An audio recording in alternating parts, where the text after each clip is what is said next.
ಒಂದು ಕಾಲದಲ್ಲಿ ಒಂದು ಮೂರ್ಖ ಕಾಡೆಮ್ಮೆ ಇತ್ತು. ಯಾರೇನೇ ಹೇಳಿದ್ರು ನಾನೇ ಸರಿ ಅಂತ ವಾದ ಮಾಡ್ತಿತ್ತು. ಒಂದು ದಿನ ಅದು ಹಳ್ಳದ ಬಳಿಗೆ ನೀರು ಕುಡಿಯೋಕೆ ಹೋಯಿತು. ಅಲ್ಲಿ ಈಗಾಗಲೇ ಮತ್ತೊಂದು ಎಮ್ಮೆ ಭಯದಿಂದ ನಡುಗ್ತಾ ಇತ್ತು. ಮೂರ್ಖ ಎಮ್ಮೆ ಕೇಳ್ತು, ಏನು ಅಷ್ಟು ನಡುಗ್ತಾ ಇದೆಯಾ?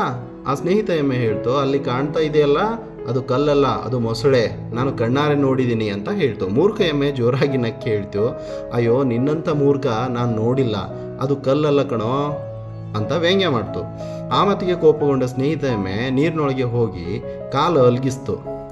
ಏನೂ ಆಗಲಿಲ್ಲ. ಮೂರ್ಖ ಎಮ್ಮೆ ಇನ್ನೂ ಜೋರಾಗಿ ನಕ್ಕಿ, ನೋಡು ಹೇಳ್ದೆ ಅಲ್ವಾ, ಅದು ಕಲ್ಲು ಅಷ್ಟೇ ಅಂತ. ಸತ್ಯ ಸಾಬೀತು ಮಾಡೋಕೆ ಸ್ನೇಹಿತ ಎಮ್ಮೆ ಹತ್ತಿರ ಹೋಯಿತು. ಕಾಲು ಕಲ್ಲಿನ ಮೇಲೆ ಇಟ್ಟ ತಕ್ಷಣ ಮೊಸಳೆಗಳು ನೀರಿನಿಂದ ಜಿಗಿದು ಬಂದು ಅದನ್ನು ಸಂಪೂರ್ಣವಾಗಿ ತಿಂದ್ಬಿಟ್ಟು. ಮೂರ್ಖರ ಜೊತೆ ವಾದ ಮಾಡಬೇಡಿ. ನೀವು ಸರಿ ಇದ್ದರೂ ಅದನ್ನು ಸಾಬೀತು ಮಾಡೋಕ್ಕೆ ಹೋಗಿ ಜೀವನವನ್ನೇ ಕಳೆದುಕೊಳ್ಬಹುದು. ಸ್ನೇಹಿತರೆ, ಚಾನಲ್ಗೆ ಸಬ್ಸ್ಕ್ರೈಬ್ ಮತ್ತು ಶೇರ್ ಮಾಡೋದನ್ನು ಮರಿಬೇಡಿ.